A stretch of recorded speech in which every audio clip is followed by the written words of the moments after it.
Hello students, आज हम इस वीडियो में magnetic properties of solids discuss करेंगे।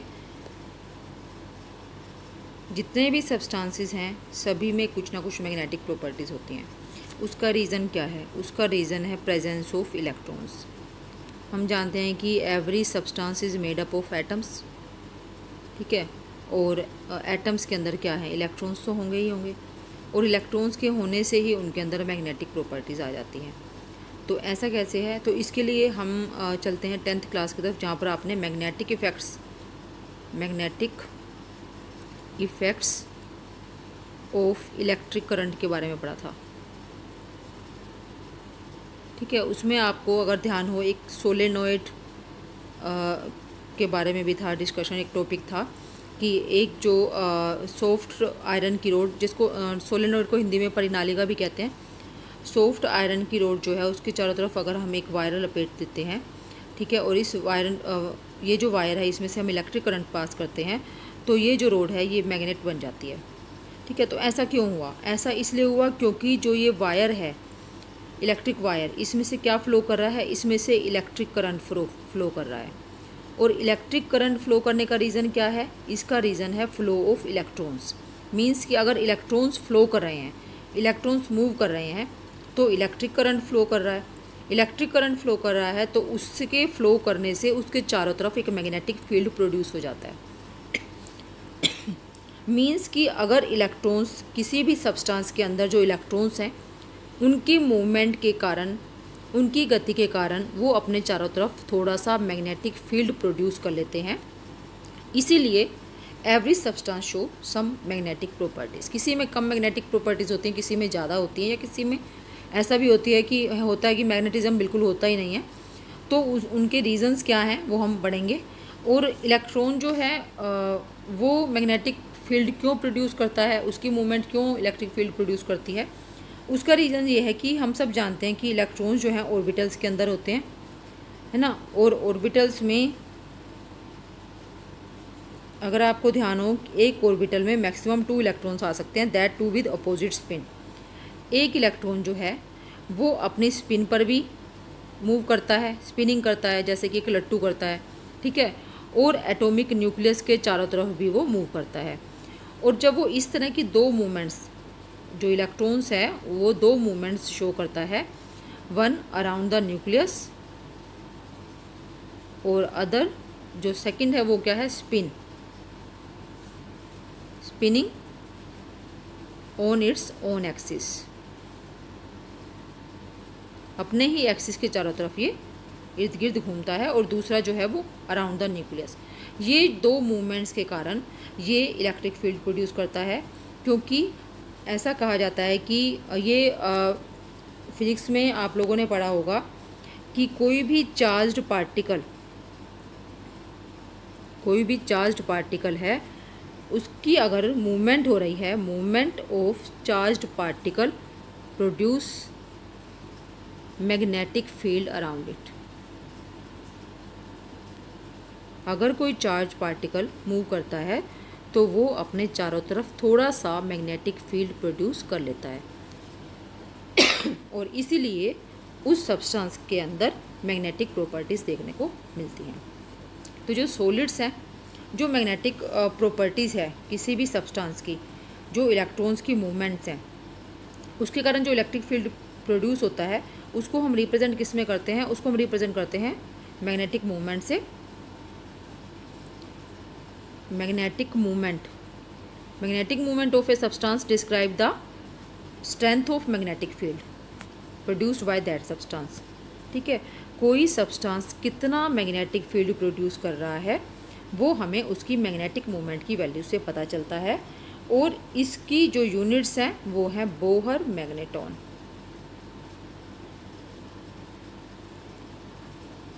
बोहर मैग्नेटॉन में हम मैग्नेटिक मूवमेंट को लिखते हैं, इसकी यूनिट्स ये हैं, ठीक है। और ये क्या है? इसको हम रिप्रेजेंट करते हैं mu B, and it is equal to 9.27 into 10⁻⁻24 ampere metre square, ठीक है। ये है वन बोहर मैग्नेटॉन की वैल्यू।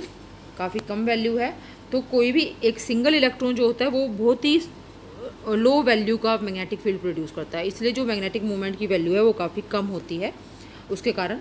लेकिन जब ये इलेक्ट्रॉन एक ही ऑर्बिटल के अंदर दो इलेक्ट्रॉन आ जाते हैं और दोनों की स्पिन अपोजिट डायरेक्शन में है, एक जो है वो इस तरफ मूव कर रहा है और दूसरा जो है उसके अपोजिट डायरेक्शन में मूव कर रहा है इस तरफ, तो दोनों के कारण जो मैग्नेटिक फील्ड प्रोड्यूस हुआ है वो एक दूसरे को कैंसिल आउट कर देते हैं और नेट मैग्नेटिक फील्ड हो जाता है ज़ीरो। मैग्नेटिक मोमेंट जो है, नेट मैग्नेटिक मोमेंट ज़ीरो हो जाता है। और जब भी इलेक्ट्रॉन्स पेयर्ड हैं तो total magnetic field is zero. तो यहाँ से आप समझ सकते हो कि जो मैग्नेटिक मोमेंट है या मैग्नेटिक प्रॉपर्टीज़ हैं किसी भी सब्सटेंस की, वो किस पर डिपेंड करेंगे? मैग्नेटिक प्रॉपर्टीज़, या हम कह सकते हैं स्ट्रेंथ भी कह सकते हैं हम इसको, of a substance depends on the pairing और unpairing of electrons. In orbitals भी हम ऐड कर सकते हैं कि अगर इलेक्ट्रॉन्स पेयर्ड हैं, अगर इलेक्ट्रॉन्स पेयर्ड है तो मैग्नेटिक फील्ड कितना हो जाएगा? ज़ीरो हो जाएगा। बहुत मतलब अगर मैग्नेटिक फील्ड है ही नहीं तो मैग्नेटिक प्रॉपर्टीज़ वो शो नहीं करेगा, इसलिए तो यहाँ से हम बता सकते हैं कि उसकी मैग्नेटिक पावर काफ़ी कम होगी। अगर किसी के पास अनपेयर्ड इलेक्ट्रॉन है, एक अनपेयर्ड इलेक्ट्रॉन है, तो उसकी मैग्नेटिक मोमेंट की वैल्यू कुछ होगी, ठीक है। एक के कारण, एक अनपेयर्ड इलेक्ट्रॉन के कारण, अनपेयर्ड इलेक्ट्रॉन को मैं यूपी से लिख देती हूँ, एक अनपेयर्ड यूई, एक अनपेयर्ड इलेक्ट्रॉन के कारण कुछ वैल्यू है मैग्नेटिक मोमेंट की। दो अनपेयर्ड इलेक्ट्रॉन होंगे तो वो बढ़ जाएगी, तीन होंगे तो और बढ़ जाएगी, ठीक है। तो जैसे जैसे अनपेयर्ड इलेक्ट्रॉन्स का नंबर बढ़ता जाता है मैग्नेटिक मोमेंट की वैल्यू जो है वो बढ़ती जाती है, और जैसे जैसे मैग्नेटिक मोमेंट की वैल्यू इंक्रीज़ होगी वैसे वैसे जो मैग्नेटिक पावर्स हैं, स्ट्रेंथ है उस सब्सटेंस की, उसके कारण जो मैग्नेटिक फील्ड प्रोड्यूस हुआ है वो भी इंक्रीज़ होता जाएगा, ठीक है। As number of unpaired electrons increase, अगर number of unpaired electrons increase होता है तो वैल्यू ऑफ मैग्नेटिक मोमेंट वो भी इंक्रीज होती है and strength of magnetic field भी इंक्रीज होती है,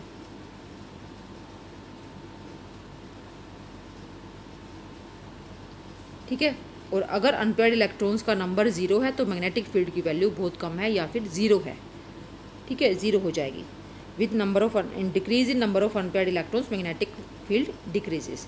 तो एक बार दोबारा से आपको बताते हैं कि कोई भी सब्सटेंस है उसमें कुछ ना कुछ मैग्नेटिक प्रॉपर्टीज़ जरूर होती हैं, और मैग्नेटिक प्रॉपर्टीज़ क्यों होती हैं उसका रीज़न ये है कि every substance is made up of atoms. Her substance atoms का बना हुआ है, और एटम्स के अंदर क्या होते हैं? एटम्स के अंदर इलेक्ट्रॉन्स होते हैं, और हम जानते हैं कि इलेक्ट्रॉन्स जो हैं वो दो तरह की मूवमेंट शो करते हैं, और वो दो तरह की मूवमेंट्स क्या हैं? एक तो है अराउंड द न्यूक्लियस वो ऑर्बिट करते हैं, और दूसरी है वो अपने एक्सिस पर स्पिन करते हैं।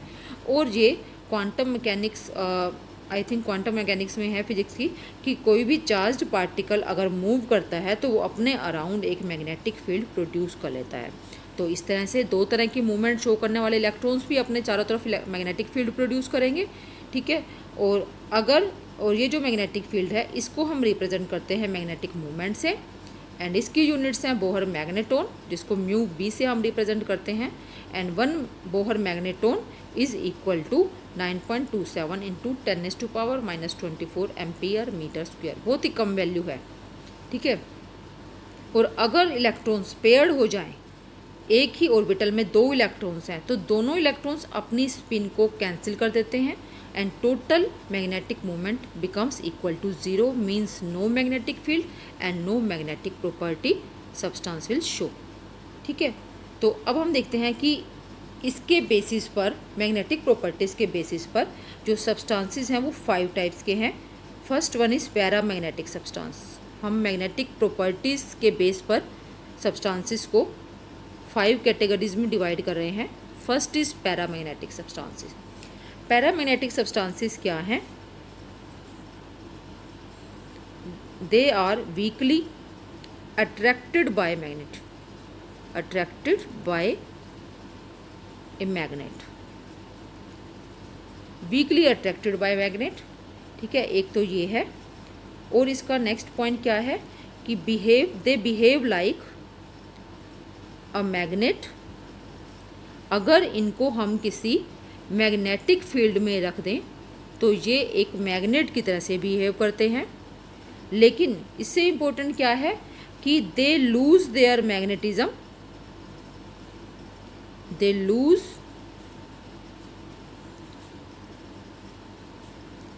There magnetism if magnetic field is removed. अगर वो मैग्नेटिक फील्ड हटा दिया जाए तो ये अपना मैग्नेटिज्म भी इनका ख़त्म हो जाता है, ये लूज़ कर देते हैं। तो क्या है इनके बारे में इम्पोर्टेंट कि मैग्नेटिक फील्ड में ये वीकली अट्रैक्ट होते हैं और ये मैग्नेटिक फील्ड में रखे जाने पर एक मैग्नेट की तरह से बिहेव करना शुरू कर देते हैं, एक वीक मैग्नेट की तरह से बिहेव करना शुरू कर देते हैं। लेकिन अगर वो मैग्नेटिक फील्ड हटा दिया जाए तो इनका जो मैग्नेटिज्म इनके अंदर आया था ना वो भी ख़त्म हो जाता है। तो इसके लिए बहुत ही सिंपल सा एग्जांपल है कि हम जैसे हमने एक मैग्नेट ली, मैग्नेट को आप जो है ना आयरन नेल्स के पास लेकर जाते हैं, कीलों के पास लेकर जाते हैं, तो क्या होता है, आप क्या करते हैं, आपने एक कील लगाई इसके ऊपर, वो कील जो है इसके ऊपर चिपक जाती है। ठीक है, फिर आप क्या करते हैं, इस कील के पास एक दूसरी कील लेकर जाते हैं तो वो इससे चिपक जाती है।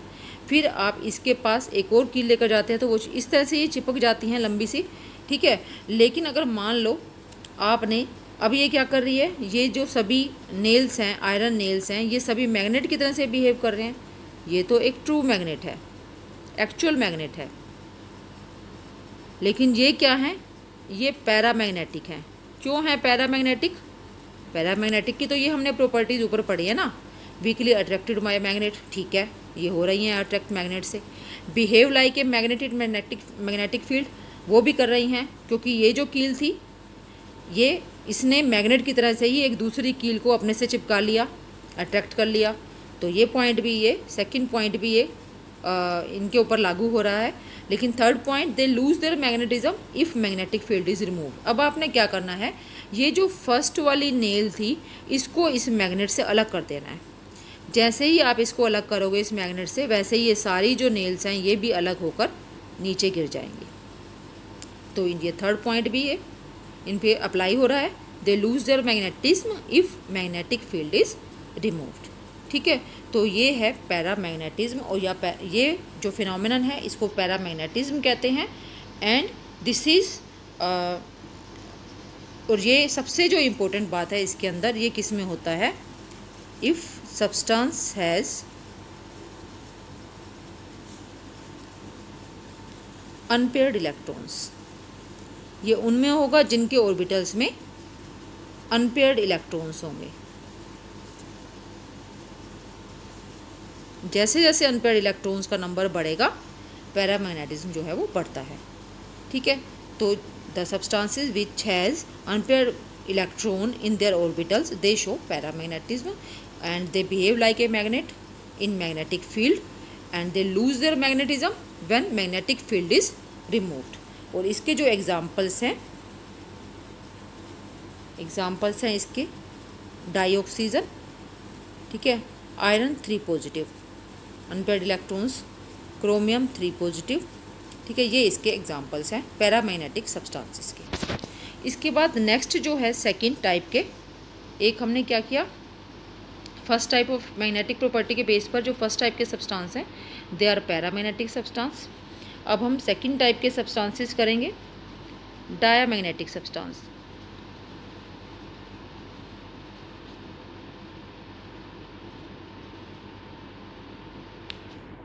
ठीक है, डायामैग्नेटिक सब्सटेंसेस क्या हैं, ये वो सब्सटेंसेस हैं विच पैरामैग्नेटिक थे जो weekly attracted by magnetic field, है ना। लेकिन ये क्या हैं, इनके बारे में हम ये कुछ पॉइंट्स नोट करते हैं। They are weakly repelled by magnetic field.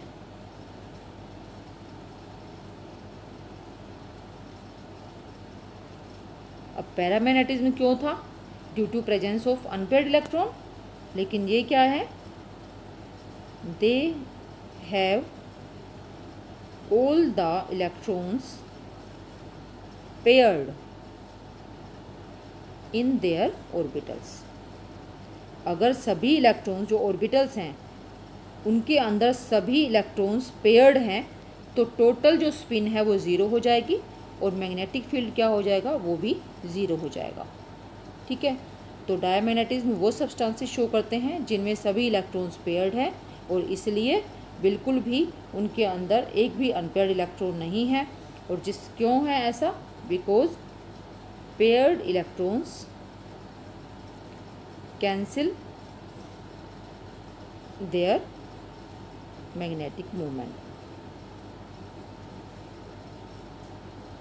ठीक है, ये है रीज़न डायमैग्नेटिज्म का। और इसके एग्जाम्पल्स हैं, बेंजीन है इसका एग्जाम्पल और वाटर भी इसका एग्जाम्पल है। ठीक है, सभी जो इलेक्ट्रॉन्स हैं इसके अंदर टोटल बेंजीन में या वाटर में वो पेयर्ड होंगे और जिसके कारण net magnetic field, magnetic movement will be zero. ऐसे ही सोडियम क्लोराइड भी इसका एक एग्जाम्पल है।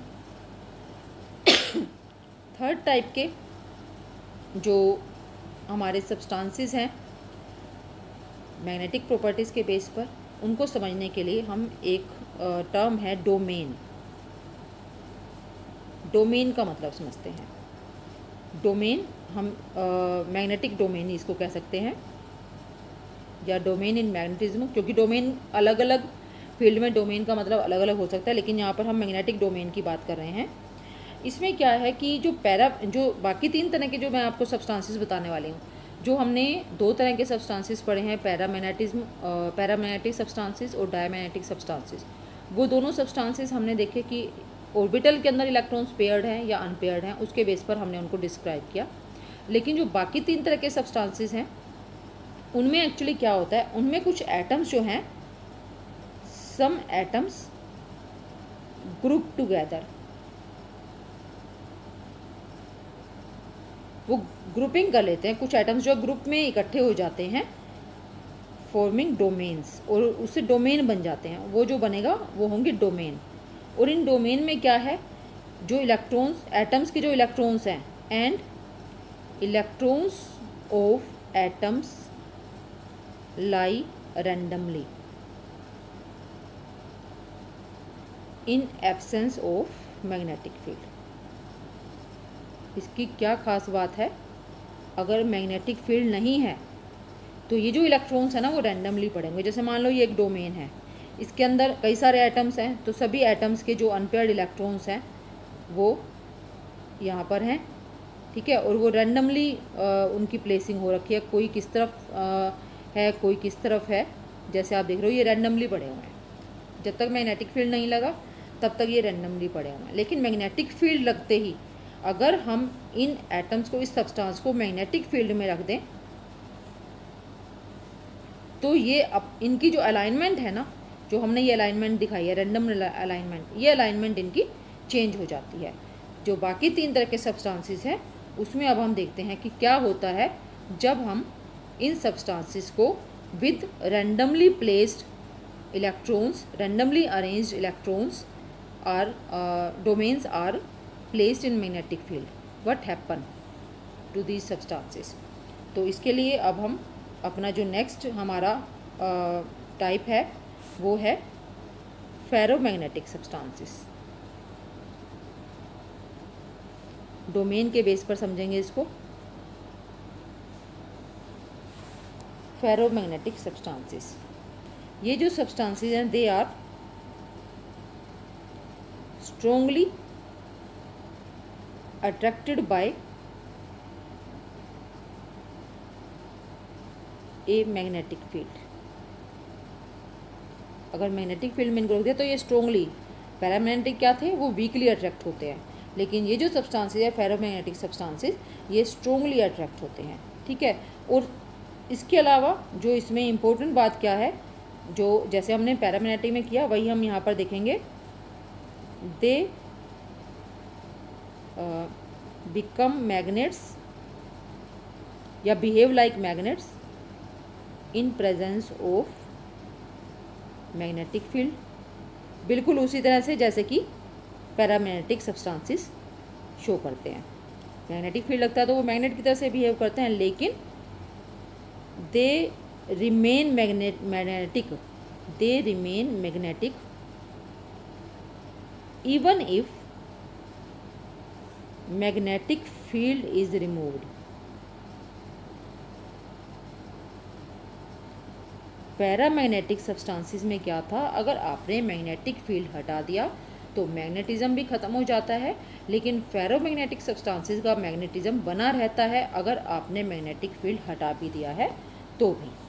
ठीक है, तो क्यों हुआ ऐसा इसमें, क्योंकि इनके जो एटम्स हैं या जो इनके आयंस हैं वो छोटे छोटे रीजन में, बैंड्स में एक तरह से ग्रुपिंग कर लेते हैं और उन ग्रुप्स को डोमेन कहते हैं। ठीक है, और वो जो डोमेन है उनमें इलेक्ट्रॉन्स हैं, डोमेन के अंदर एटम्स हैं। ठीक है, ये जो डोमेन है इन डोमेन्स में एटम्स हैं और एटम्स के इलेक्ट्रॉन्स हमने शो किए हैं। अब हमें पता है कि हर इलेक्ट्रॉन के कारण थोड़ा सा मैग्नेटिक फील्ड है और उस मैग्नेटिक फील्ड के कारण जो है ये थोड़ा सा मैग्नेटिज्म शो करते हैं। लेकिन जब हम इनको मैग्नेटिक फील्ड में रखते हैं तो क्या होता है, तो ये सभी के सभी एक ही डायरेक्शन में अलाइन हो जाते हैं।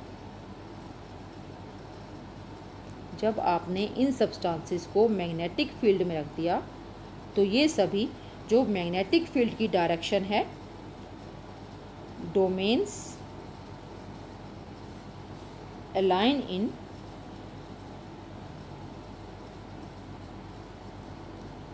Same direction as of magnetic field. सभी के ऑल डोमेन्स, सभी डोमेन्स जो है वो सेम डायरेक्शन में अलाइन हो जाते हैं जो कि मैग्नेटिक फील्ड की है। ठीक है, मान लो कि मैग्नेटिक फील्ड की डायरेक्शन ये है तो डोमेन भी इसी डायरेक्शन में अलाइन हो जाएंगे। अब अगर आपने ये मैग्नेटिक फील्ड हटा भी दिया तो भी ये जो डोमेन्स थे ये इसी तरह से ही ओरिएंटेड रहेंगे, इसी तरह से इनकी अलाइनमेंट रहेगी, इसी फॉर्म में ही ये रह जाएंगे परमानेंटली। और अगर ये परमानेंटली ऐसे ही रह गए तो मैग्नेटिक फील्ड जो है इनका वो ख़त्म, इनका जो मैग्नेटिज्म है वो ख़त्म नहीं होगा। ठीक है, एक बार दोबारा से आपको बताती हूँ कि जो हमने पढ़ा डोमेन्स, ठीक है, सब्सटेंसेस के अंदर, इन सब्सटेंसेस के अंदर जो फेरोमैग्नेटिक सब्सटेंसेस हैं, डोमेन्स जिनके अंदर इलेक्ट्रॉन्स रैंडमली अलाइंड हैं, जब उनको मैग्नेटिक फील्ड में रखा जाता है तो वो सभी एक ही डायरेक्शन में, सभी जो डोमेन्स हैं वो एक ही डायरेक्शन में ओरिएंटेशन शो कर लेते हैं, अलाइन हो जाते हैं, और ये वही डायरेक्शन होती है जो कि मैग्नेटिक फील्ड की है। ठीक है, और जिसके कारण क्या होगा, इससे क्या होगा, strong magnetic field is produced. अगर सारे के सारे इलेक्ट्रॉन्स एक ही डायरेक्शन में हो गए तो क्या होगा, स्ट्रॉन्ग मैग्नेटिक फील्ड प्रोड्यूस हो जाएगा।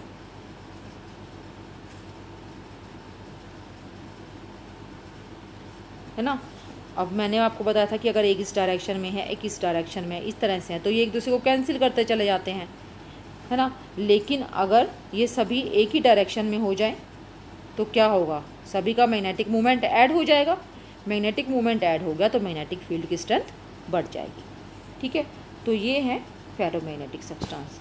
इसके बाद फोर्थ टाइप के हैं हमारे एंटी फेरो, ये बिल्कुल उल्टे हैं इनसे, एंटी फेरोमैग्नेटिक सब्सटेंसेस।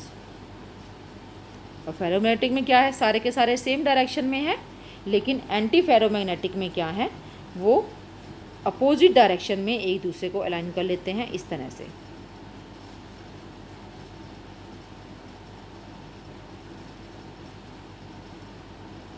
जिससे क्या होता है कि सभी एक दूसरे को कैंसिल आउट कर देते हैं, domains get oriented in equally in opposite direction.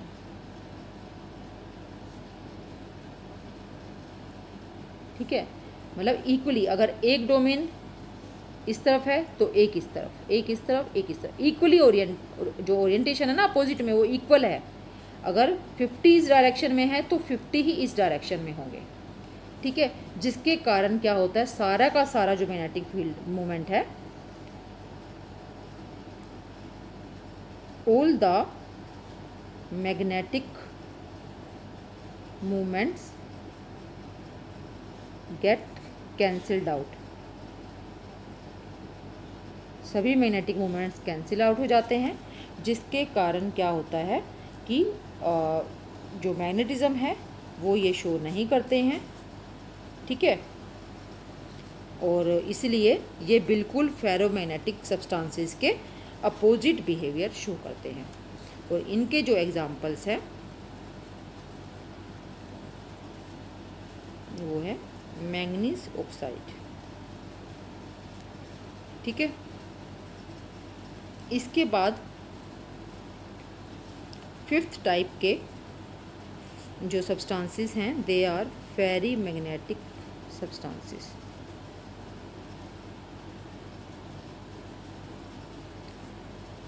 अब फेरीमैग्नेटिक सब्सटेंसेस जो है ना वो फेरोमैग्नेटिक और एंटी फेरोमैग्नेटिक का आप जो है ना थोड़ा थोड़ा मिला जुला इनके अंदर अंश है।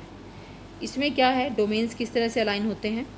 डोमेन्स जो है ना अपोजिट डायरेक्शन में तो हैं लेकिन इक्वली नहीं है। इसको मैं इस तरह से दिखाती हूँ।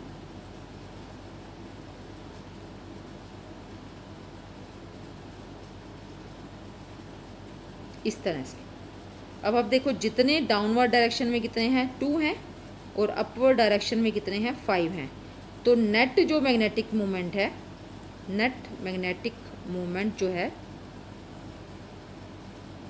वो 0 नहीं होगा और इसलिए दे आर अट्रैक्टेड, ये जो सब्सटेंसेस हैं they will be attracted by magnetic field, ठीक है। These substances are attracted by magnetic field. Magnetic fields में ये अट्रैक्ट तो होते हैं but less than ferromagnetic substances. Ferromagnetic से काफ़ी कम है, ठीक है। और रीज़न क्या है, domains are oriented in opposite direction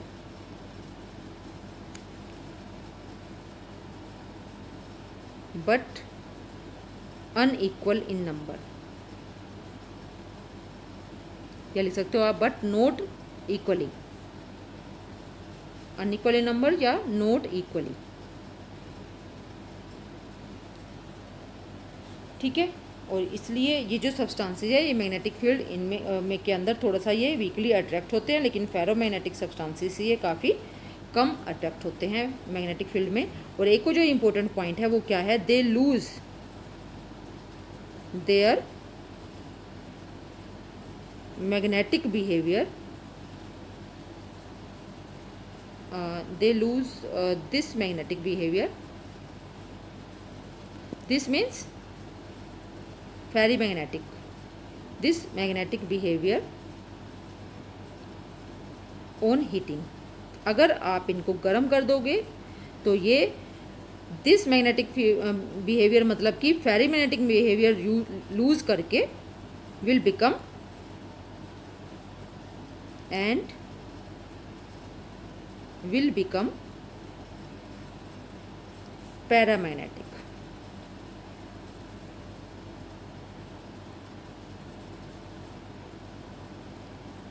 ठीक है।